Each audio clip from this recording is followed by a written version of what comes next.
salaka nagara teh esekeler namanya eta Aki Tirem. Mataram teh kade, Mataram teh rajana teh ti urang. Pituin urang Galuh.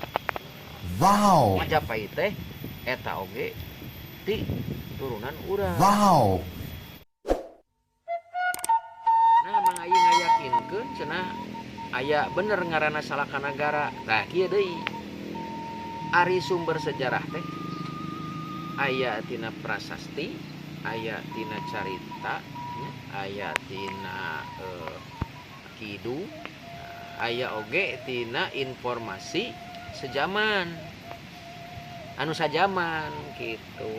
Nah, bari simkuring mah bisa nerangkeun anu teu sajaman mah pasti gitu. Si Dodo teh pagaweana teh anu da nyaho kasaksian kakonfirmasi gitu. Tah eta teh kakonfirmasi ku sababaraha nagara kerajaan.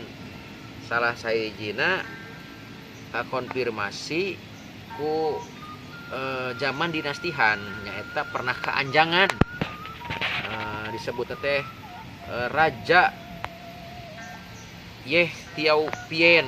Nah, eta teh kejadian eta teh tahun 130-an. Tahun 132.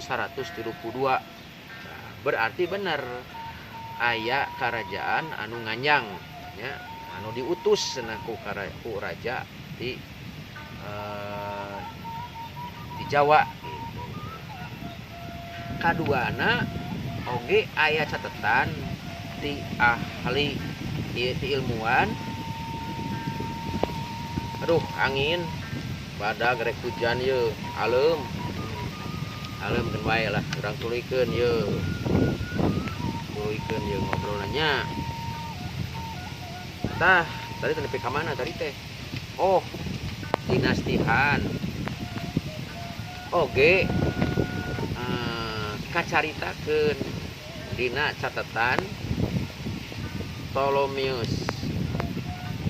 Claudius Ptolemius. Nah, eta teh maena teh warga negara Romawi, tapi lahirna mah di Mesir. Tahun 100 lahirna teh di Mesir, maena mah lahirna teh. Maotna oge di Mesir kitu nya, urang Mesir kitu, tapi warga negara Romawi. Tanya rioskeun yen di tataran dina bukuna teh geografianya di tataran Labadio. Nah, Labadio teh meureunnan daerah Jawa. Jawa tah cenah ceuk parahli teh kitu, Labadio teh Jawa, cenah nuduhkeun kana Jawa. Eta teh aya nagara Argire teh perak. Da kasohor memang cenah salaka nagara mah panghasil perak. Mantak di wilayah Banten aya ngaran Merak, lain Merak, Merak eta teh. Nyieun perkara tanapi barang-barang tina perak, jadi Merak. Pandeglang eta teh asal kecapna teh tina Pandegeulang cenah kitu. Meureun geulangna ge geulang perak mah. Nya tah kitu wargi. Eun eta malah bagian anu sanes yang bahas eta mah nya. Tah teges weh ayana kerajaan salaka nagara teh. Ai rajana Dewa Warman harita teh dinobatkeun jenenganna teh Prabu Darma Loka Pala. Pamipoha Cilarasati janten Dewi Duani Rahayu. Dewi Duani Rahayu. Dewi Duani Rahayu teh permeswari ngeureunnan kitu nya. Nyata putrina Aki Tirem teh, Aki Tirem. Tah pasti atuh sejarah teh hese diguar lantaran kieu dina basa oge basa baheula jeung basa ayeuna bakal beda. contoh bahasa Sunda anu baheula nya anu purba beda pisan jeung kiwari anu diparake ku urang-urang gitu. Seperti oge nya kawas bahasa Balanda, bahasa Walanda sim kuring boga dokumen bahasa Walanda dibikeun ka babaturan sim kuring anu geus lila di Walanda anjrekna teh geus pasehat bahasa Walanda teh tapi teu ngartieun eta dokumen teh padahal dokumen eta tahun 1880-an. Ini berbeda cenah gitu bahasa ini bahasa Belanda lama katanya. Berarti bahasa teh memang robah. Memang bahasa Arab kiwari jeung bahasa Quran beda. Bahasa Arab kapungkur jeung bahasa kiwari beda. Nah, ieu teh pergeseran-pergeseran ieu ge anu ngabalukarkeun urang teh boga naon masalah anu kedah ku urang dipecahkeun. Wih deui kana salaka nagara teh eta teh tadi Ptolemius Claudius Ptolemius tahun 150. Upami tadi mah Cina menyebutkeun dina lembaran negarana teh tahun 132, ieu mah tahun 150 cenah kitu. Jadi tegas ayana salaka nagara teh eta teh esekeler ti nagara atanapi ti kerajaan Sunda gitu. Nah cenah ngaranna teh bet ka India-Indiaan sabab ari jalma mah nya ye ceuk Mang Ayi ai jalma mah osok ngilu kana tren nya tren Korea sok loba ngaran teh pupuguh jadi ngaran Korea gitu nya jadi ka Koreaan usum we Amerika ngaran teh jadi ka Amerikaan gitu nya. Nah hal ieu teh teu aneh atuh ke urang mah gitu nya sabab waktu harita kawasna mimiti asup paadaban Hindu. Ari Hindu nyokona ka India teu afdol lamun teu make ngaran India da model kiwari. Ye lamun teu make ngaran Arab teh panan nya katompernakeun sabadana pajajaran burak teh raja Banten Kasultanan Banten Hasanuddin Banten teu aya memehna mah kitu nya. Maulana Hasanuddin, Maulana Yusuf gitu. Sabab waktu harita trenna Arab. Itu cenah para wargi eta teh salaka nagara teh minangka anu pangheulana asup kana literatur sejarah Indonesia. Dasim kuring mah dipayun diajar teh kerajaan tertua di Indonesia itu adalah Kutai Kartanegara di Kalimantan Timur. Nah, literatur ayeuna mah tos aya parobihan. Deui kanu tadi cenah paadaban aya di luar heula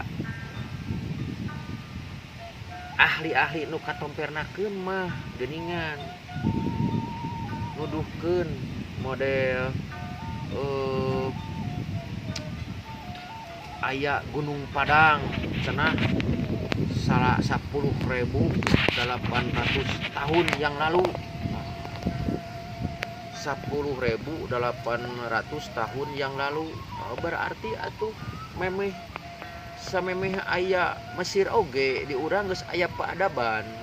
Nah kitunya wargi ieu nalar anu kedah ku urang dikembangkeun ulah kumaha ceuk maranehanana anu baroga kepentingan gitu. Tah ieu mah ceuk para ahli kitu cenah.